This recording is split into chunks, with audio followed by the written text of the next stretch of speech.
योजनेतून सूट CPR विभाग यांचे सादरीकरण। नमस्कार मित्रांनो, हे तुम्हाला माहीत असेलच की हीची एक महत्त्वाची योजना आहे, employees deposit linked insurance scheme 1976। या योजनेत सेवेत असताना सदस्याचा मृत्यू झाल्यास त्याच्या वारसांना एकरकमी विमा रक्कम दिली जाते। ही रक्कम त्याच्या PF खात्यात जमा केलेल्या रकमेच्या आधारावर ठरवली जाते आणि ती जास्तीत जास्त 7 लाख रुपये असू शकते। या योजनेबद्दल अधिक माहितीसाठी तुम्ही आमचा व्हिडिओ पाहू शकता, ज्याची लिंक डिस्क्रिप्शन बॉक्समध्ये दिली आहे। आजच्या व्हिडिओमध्ये आम्ही तुम्हाला या योजनेतून मिळणाऱ्या सूटबद्दल सांगणार आहोत।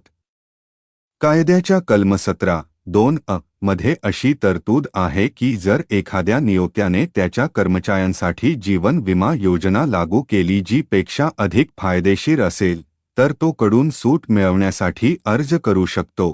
त्यांना सूट देण्याची अट अशी आहे की कर्मचाऱ्यांना या विमा योजनेसाठी कोणताही प्रीमियम भरावा लागू नये यासाठी केंद्रीय भविष्य निर्वाह निधी आयुक्त एक आदेश जारी करतात, जो सरकारी राजपत्रात प्रसिद्ध केला जातो। सूट मिळाल्यावर नियोक्त्याला योजनेंतर्गत कोणतेही योगदान द्यावे लागणार नाही, परंतु एकूण पगाराचे 0.005 तपासणी शुल्क ज्यावर तो PF योगदान देईल तो दरमहा खाते 22 मध्ये जमा करावा लागेल। सध्या लाईफ इन्शुरन्स कॉर्पोरेशनसह बऱ्याच खाजगी विमा कंपन्यांकडे अशा समूह विमा योजना आहे जीच्या जागी अंमलबजावणीसाठी ने मंजूर केली आहे।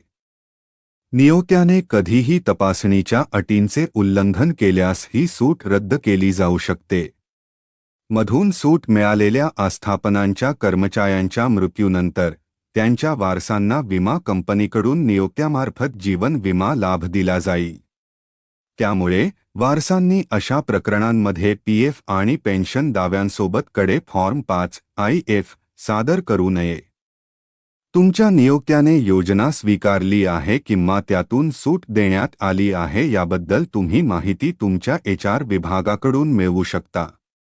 आशा आहे की तुम्हाला व्हिडिओ आवडला असेल आणि माहिती उपयुक्त वाटली असेल।